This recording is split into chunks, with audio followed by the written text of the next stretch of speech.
A decade ago, when I was going through a rocky period in a long term relationship, one of my best friends gave me some sage advice. She encouraged me to remember that being with someone isn't a choice you make once, but something you choose every single day. Those choices are informed by how each of you is growing independently and how the two of you are evolving together. For many trans folks, coming out and affirming their gender identity can mean the end of a relationship, but it doesn't have to. For one Danish couple, staying together was the choice they continued to make after one partner transitioned. I don't think there was ever really any talk of us splitting up. We'd been together for about a year and a half, and we loved each other very much and just wanted to be together. Yeah, exactly. Open and loving communication was really important to us, and we just kept talking about our feelings. We didn't have any secrets. We didn't have any resentment. We just dealt with things as they came up and talked together through it all. That's Jackie and Enya. I'm Anita Rao, and this is Embodied, our show about sex, relationships, and your health. Hey, it's Anita, and I have a super fun invitation for y'all before we get rolling on this podcast. You can come hang out with me and the Embodied team in person on Saturday, April 20th. If you're in and around Durham, North Carolina, save your seat for an evening variety show at Motorcoat Music Hall. It's all about family secrets. Through comedy, storytelling, dance, and music, 4 performers are going to explore the things we conceal from our loved ones and how they shape us for generations to come. Find the link to grab your ticket in the show notes for this episode, and I can't wait to see you there. March 31st marks the annual International Transgender Day of Visibility. It was founded in 2009 by Michigan-based activist and therapist Rachel Crandall Crocker. She wanted to honor the contributions of trans folks in the queer rights movement and shine a light on ongoing challenges faced by the trans community. But also, she wanted celebration and moments of joy. I created the day because I wanted a day that we could be proud of what we are. I wanted a day that we could celebrate. And, I kept on waiting for someone else to create it. And I waited, and I waited, and I waited. And then finally I said to myself, if no one else is going to start it, I will.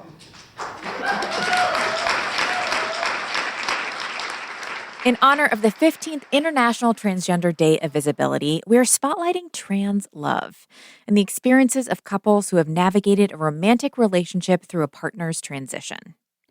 Our first story begins at the birthplace of many modern love tales, on Tinder. Well, truth be told, the only reason I was on Tinder that day was that I was procrastinating a university assignment. I think I swiped yes on about 2 people that day, and Summer was one of them. I thought her profile, him at the time, was really funny and charming. So we got to chatting, and very soon we agreed to go on a lunch date that weekend. That's Lucy Alto. She and her partner Summer Tao are both freelance writers based in South Africa. The pair first connected virtually in 2018. One date quickly turned into 2, then 3, and very soon they were in a committed partnership. Before meeting Lucy, Summer had experimented with her gender presentation and says she characterized herself as a cross-dressing man. I lived as a man, did the manly things, took on the masculine role in society. 3 out of 10, wouldn't do it again. When I got to university, I began to cross-dress. I started buying and trying feminine clothes, both in private and in public. I put myself in some very queer-affirming friendship groups. So when Lucy and I started dating, I would say that was actually around the time I would have said that I tapered down my cross-dressing stuff, because at the time I thought, okay, it's time to form a relationship as a man in the masculine role. So I'm going to put all of the women's clothing away for a while. I kept Lucy aware of this, but I didn't do much during those first couple of years because I was still just playing to my old script.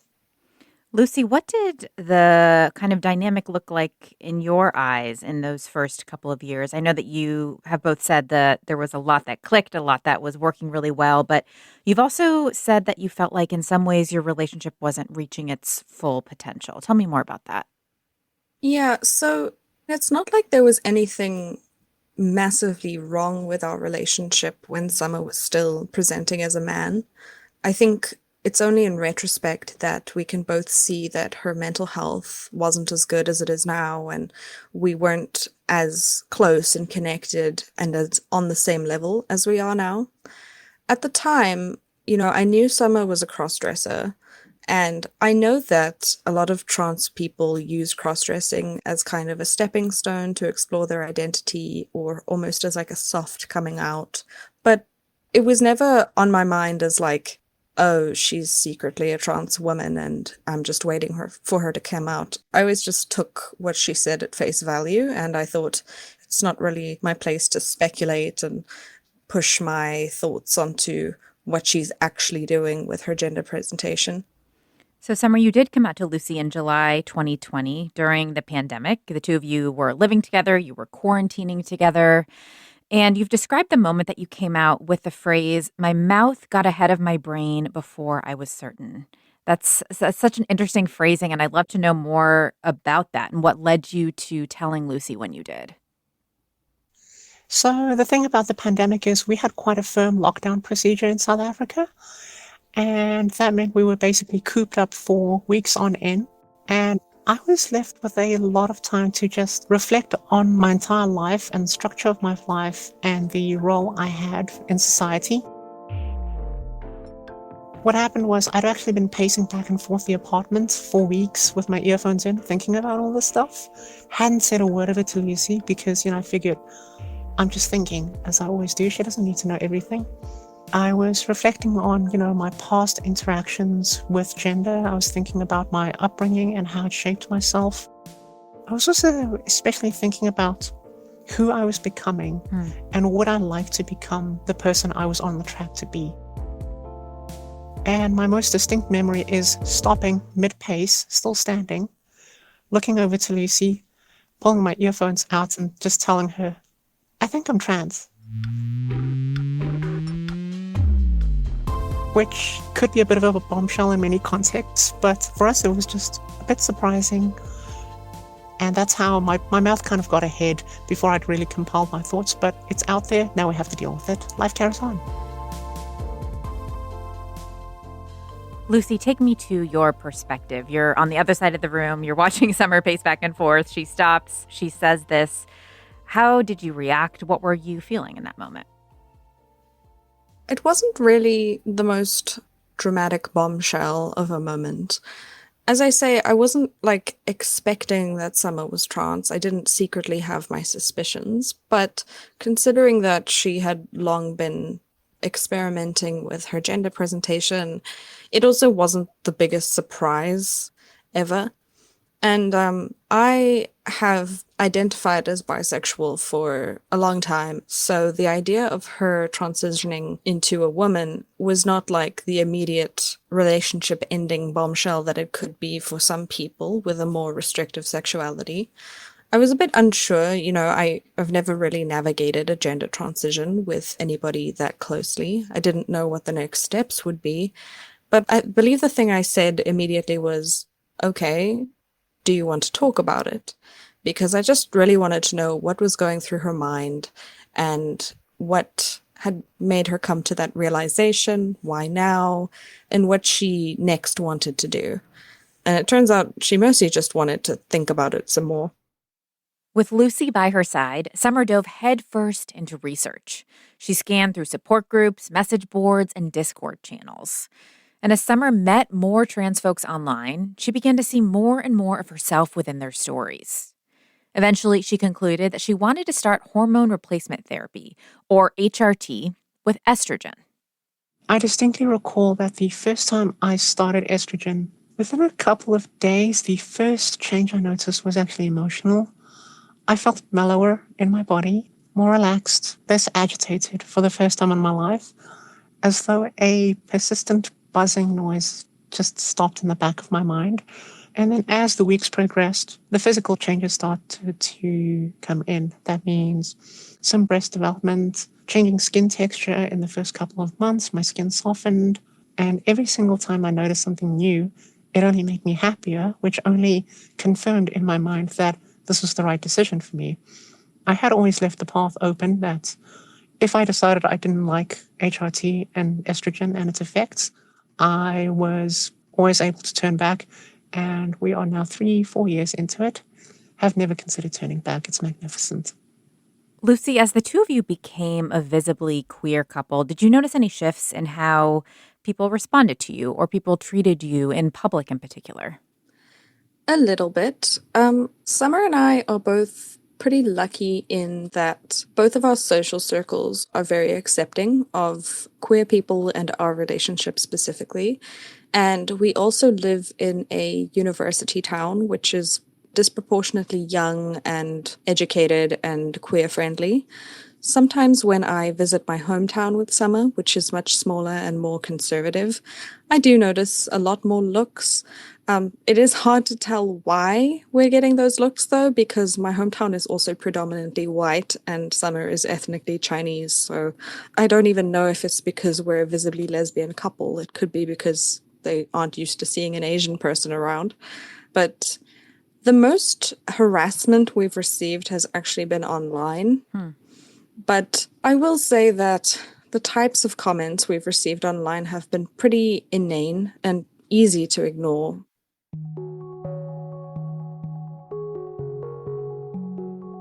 Summer came out in 2020, but the political and cultural climate they entered as a queer couple has a very different history than the one we've experienced in the U.S. After the end of apartheid in the early 1990s, South Africa adopted a brand new constitution. And in 1996, it became the first jurisdiction in the world to prohibit discrimination based on sexual orientation. A decade later, it became the first country on the African continent to legalize same-sex marriage. In order to give effect to the Constitutional Court ruling, same-sex couples had to be allowed to marry so that they can enjoy the status, obligations, and entitlements enjoyed at the moment by opposite-sex couples. While the South African constitution and legal system are progressive, Summer says the country as a whole is still pretty conservative, and how you're treated can vary greatly based on geography and race. Existing as a queer person there and everywhere is inherently political. However, Lucy and Summer have found support from their family and friends, and they say that Summer's transition has actually brought them closer in some unexpected ways. I have endometriosis, which was diagnosed when I was 20, but I had been experiencing symptoms since I was 12, which is the common story for people who have endometriosis. And before Summer came out and before she transitioned, there were times that she maybe wasn't as sensitive to what I was going through on my period as I would have liked. But when she started HRT, though she doesn't get a period proper, she does experience almost like a phantom hormonal cycle. So she will have sort of light period cramps, and she's experienced something which I have compared to ovulation pain. And she also experiences food cravings. And while they're nowhere near as intense as what I experience, it does give her a baseline of understanding of what I'm going through. And I remember when she first realized what was going on, she just started apologizing to me profusely for how she had acted as a man about my period situation. And it was amusing and sort of touching and brought us both closer together. Summer, one other piece of that HRT experience I wanted to ask you about is how it impacted your sex drive. I know that the doctor noted to you when taking hormones that they would impact your sex drive. How did that affect the sexual dynamic in your relationship, and how did the two of you work through that? So the thing about HRT on sex drives is people whose bodies are fueled by estrogen tend to experience a slightly lower sex drive in general. than those on testosterone. And that was the warning that was given to me. And that generally did turn out to be true. My overall masculine desire to have sex and have it often and be sated definitely waned to something much more comfortable. But on the overall, I also found that estrogen and HRT and the social qualities of my transition made me experience attraction more strongly. And now my attraction was less physical, more emotional, calmer, more pleasant. We took it very carefully. We took it easily. And once things settled down, we realized the space we wanted to be in was, I wanted to drop the masculine script I've been living in, the one where I have to take charge in my day-to-day life. I'd have to take charge in the bedroom. I wasn't really interested in doing that anymore. That was sort of a mask. I would say we have a lot less sex than we used to, but the amount we do have, the quality is higher, and we're much more in tune with each other emotionally, and we're much better connected. And there's nothing I would ever give up for that. As you all reflect on the past 4 years, I'm curious about any advice you would give to a couple who might be in the very early stages of navigating this shift in their relationship. Lucy, let's start with you. I would say that the most important thing if your partner comes out as trans is not to assign any blame. While it's completely normal to have complicated feelings and be unsure about where the future is going, it's very important to recognize that a trans person is not like doing something vindictive to you. They're not betraying you. It's not even about you, the partner. It's about them individually and what they need and how they need to live their life. And while sometimes when a person transitions, they become someone who you are no longer compatible with. And that is, it's perfectly fine to break up for that reason. I would urge people to give their trans partners more of a chance than society suggests you do, because it's often framed as this relationship ending bombshell that, you've been betrayed by, your man, your husband who's secretly your wife, And I don't like that script because it's so, it doles out so much blame where no one's done anything wrong. And yeah, I would just encourage people to take it slow, to think things through, and to just decide what it means for you and your relationship. If I were in the position of giving out advice to people who are in the situation, the first thing on my mind is the basic tenets of having a good relationship still stand strongly when someone decides to transition. That means communication, openness, honesty, trust. Many of those tenets actually become elevated because transition, it can be a wonderful thing for the person going through it, and it can even, in our case, greatly improve the relationship. But I don't think there's any situation where transition makes a relationship less complex. Transition is a time of flux. A person has to rethink and reform their entire physical and emotional and social self. That won't make things any simpler in a person's life. It'll introduce complexity, and good and capable relationships can navigate that complexity and often come out having learned something from it. Even if the thing they've learned at the end is, this may or may not work for us, maybe this won't work for us, and we'll have to part. In our case, after all the long conversations, the long discussions, we ended up sticking together. As you said, we kept choosing each other every single day, even though I have repeatedly advised Lucy to move on and find someone a little bit more emotionally stable. She staunchly refuses to do so. Fine, we're stuck with each other. I wouldn't have it any other way.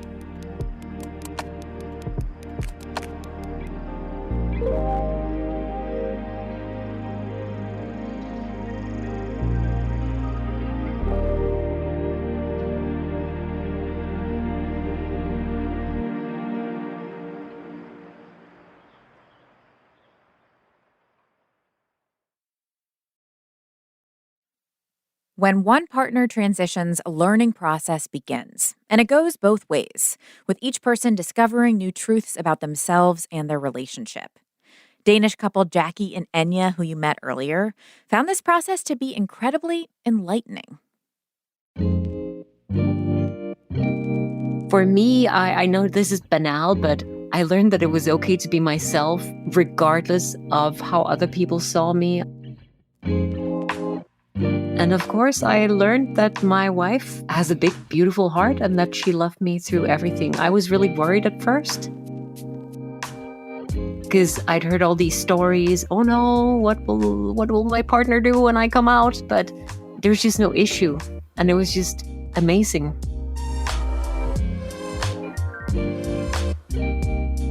Yeah, and I think, I don't know, I'm a very strong-willed person, and I was ready already at 16 to stand up for who I am and the ones I love. It didn't really matter to me what other people thought about me or our relationship. And I think what I learned about Jackie is that there was this whole vibrant person hiding under the surface that I had seen glimpses of, but she just emerged more and more as she transitioned. I was just waiting to be found and loved. Yeah.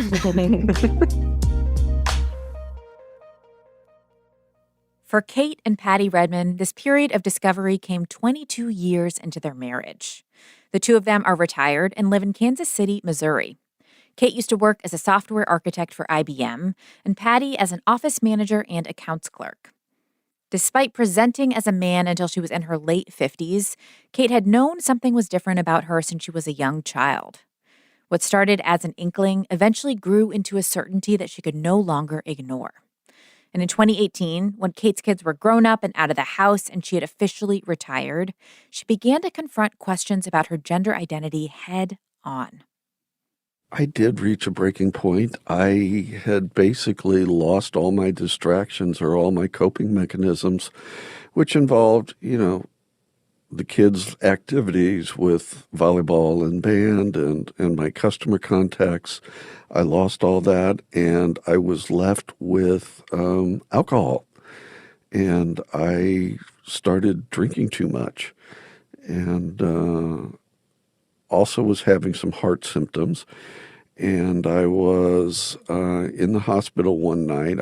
I'd had an episode with some cardiac symptoms, and I just came to the point where I couldn't do this anymore. I was destroying myself.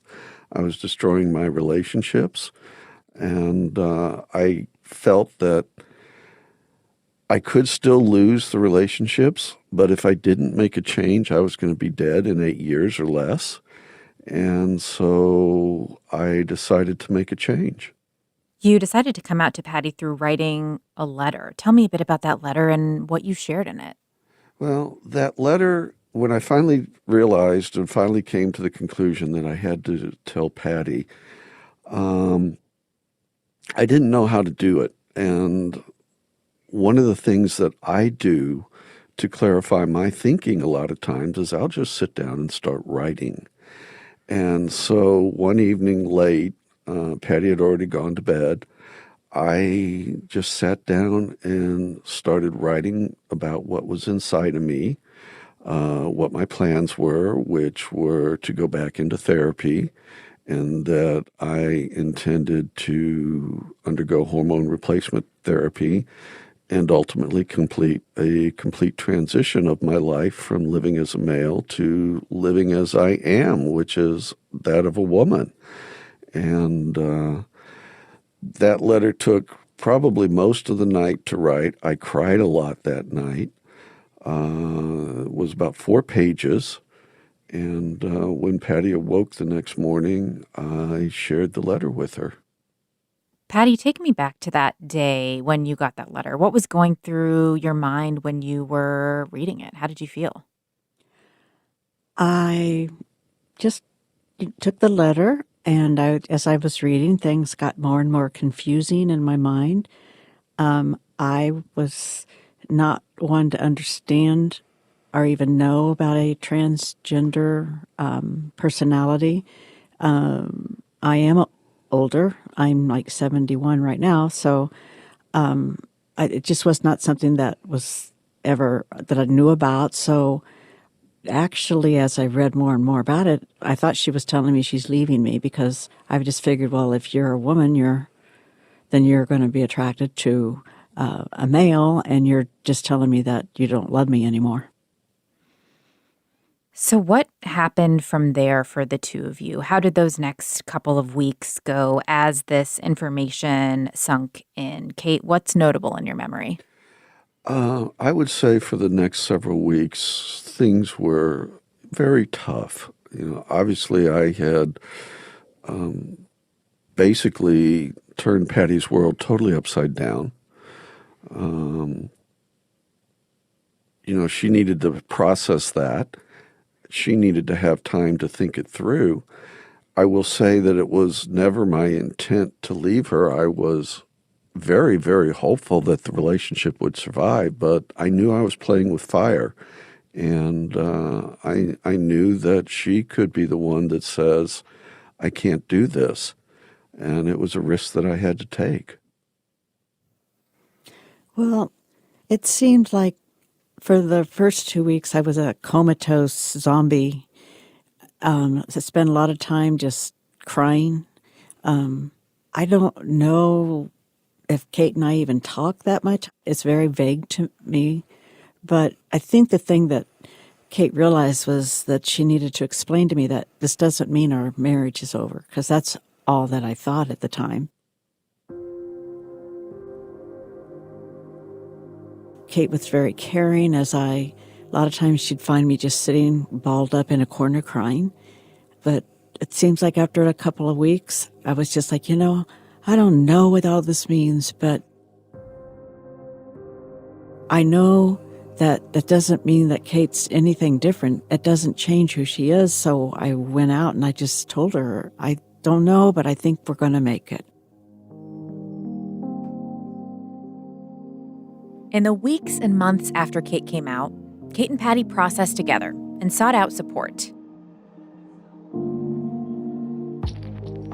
Kate brought Patty into some of her therapy sessions, shared a lot of resources and research, and helped connect her to some support groups specifically for family members of trans folks. Kate says that she was well aware that when one person transitions in a marriage, the other person must transition also, and she tried to anticipate some of Patty's needs. I think that I know I was transitioning my body to match my heart and my mind. Patty had to transition her mind and her heart about me, and I realized I had given her the harder job. And thankfully, she stepped up to the plate. Knowing that she had the harder job, of course, I knew I had some education because I was guilty of keeping the secret. I knew this was in me since my childhood, and I thought I could manage it, and I thought I could keep it under wraps. I thought I could keep it under control. But in the end, I couldn't. So when I made my decision, I wanted the marriage to survive. I wanted to stay with Patty.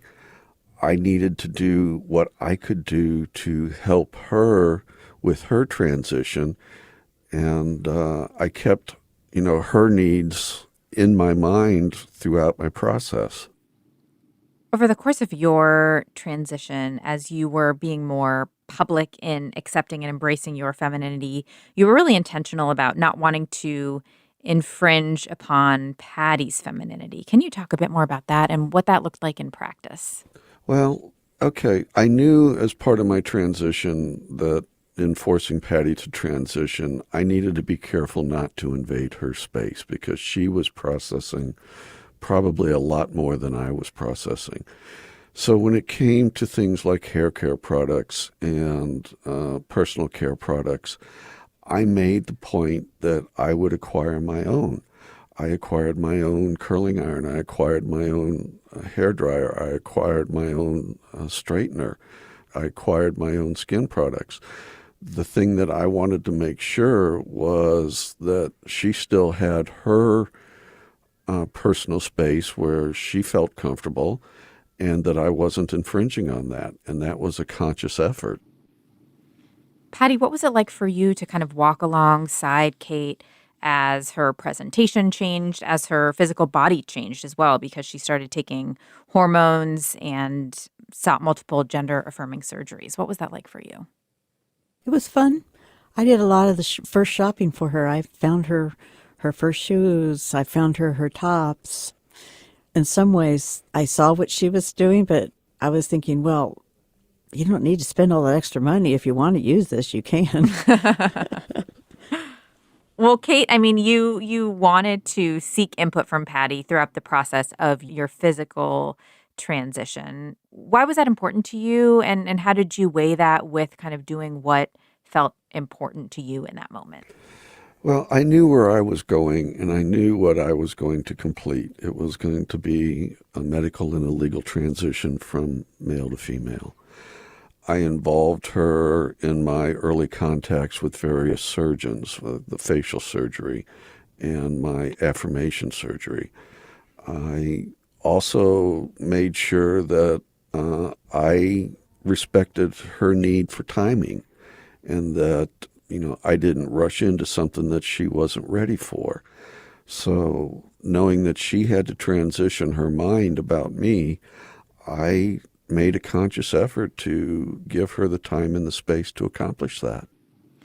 Summer and Lucy were talking earlier about how some aspects of the physical transition impacted their sexual and intimate relationship. Patty, what were some of the dynamics around sex and intimacy that you two had to renegotiate? Well, once we decided that everything was going to be fine, we had some wonderful sex. I am one who likes penetration, so that at the beginning was still available. And then just navigating, I'm having a struggle with the word. You don't see yourself as a lesbian. Yes, but I do see myself loving Kate. So we are learning how to, what touch feels comfortable still, and how we reach out. We definitely are intimate with each other, and just in terms of how comfortable each person feels is how we navigate that. Yeah, I know that renegotiation of boundaries around intimacy as your body's changing can be challenging for folks. Kate, how did you get support around that? How did you figure out how you wanted to communicate about that with Patty? Obviously, once I had my affirmation surgery, penetrative sex was an impossibility for me. So we talked about this, going into my surgery. We talked about, to a certain extent, our relationship is probably going to move towards more of a platonic relationship. But what we've found is we found other ways, whether it be, a touch or a massage or just caressing each other and holding each other, other ways to maintain that intimacy without the penetrative sex. As Kate and Patty adjusted to a new sex life and Kate came out to more family and friends, they tried to find a balance between finding new social support and relying on the networks they already had. They started attending a support group held by the Transgender Institute in Kansas City, and Kate became a regular to a weekly Girls' Night Out gathering, where she connected with fellow trans women in the area. Patty and Kate are also both practicing Roman Catholics and have always found solace in worship. But lately, their faith has been tested due to the church's stance on transgender parishioners. I will say that in the United States, what the Roman Catholic USCCB, United States Conference of Catholic Bishops, has published and has said they have strained our relationship with the church. So we haven't totally walked away from the church. We've also been involved a little bit in lesbian, gay, bisexual, transgender outreach organizations within the church. But to be honest with you, at the moment, it's strained. Patty, if you could go back and give yourself any advice at the beginning of navigating this transition around any of these aspects that we have been talking about, faith, intimacy, what would that advice be? I find that keeping your spirituality open, I just was blessed that I didn't fall into that God is just one way. And I had wonderful, wonderful spiritual teachers all through my life that really, when Kate came out, after my couple of weeks, it was more about, you're helping me as a Christian to become more of what God says is right, and that we are all created equal. So we're releasing the show right around the International Transgender Day of Visibility, and I would love to end hearing about what aspects of trans love in particular that you all would like to make more visible. I just would like for more people to not dance around the subject of trans, but be outspoken and challenge people to step up and be there for anybody in whatever gender they are. I would like to see us in the United States be more accepting. We need to stop judging in this country. And for trans love, for Patty and I, the thing is, we had made a commitment to each other 28 years ago. And here we are today, even through massive, massive change in how I navigate the world. We've honored that commitment with each other, and we still wake up every day. We still hold each other. We still sit and talk in the morning over morning coffee. And at night, we still kiss each other goodnight. And I think that's the important thing, is just not to judge people for how they choose to live their lives or how they have to live their lives.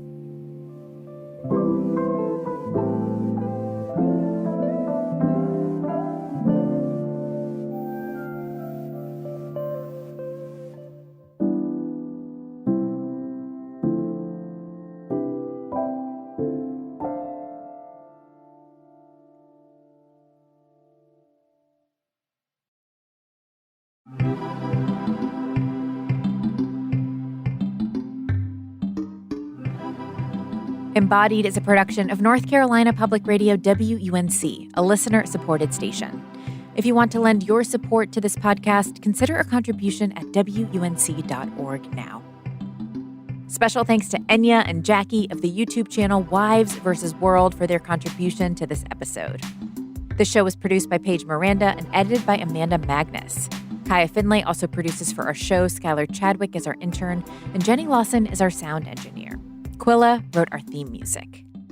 Before we go, I want to share a message with y'all that we got in response to our egg donor show from a few weeks ago. My name is Catherine, and I live in Chapel Hill, North Carolina. I donated my eggs 3 times while a young woman in New York City in 2002 and 2004. In November 2022, just over a year ago, I received a Facebook message from a stranger that said, "I found you through Ancestry.com and my own DNA tests. I want you to know that I have had a wonderful life and I have really nice parents. Thank you so much for what you did for my family, and I hope this provides some closure to you." My heart started racing. I felt dizzy. I immediately started crying. I had no idea this could happen. I signed papers in New York to be contacted, but this young person had gone around all of that through at-home DNA testing. She looks more like me than my own daughter does, and my whole family is confused and amused by the situation. It was one of the proudest and happiest moments of my life. Fast forward, I'm actually going to meet her and her family in April. We're flying to the Northeast. I know that in your podcast, everything that you talk about, the confusion and anger that donor-conceived children have, she has felt.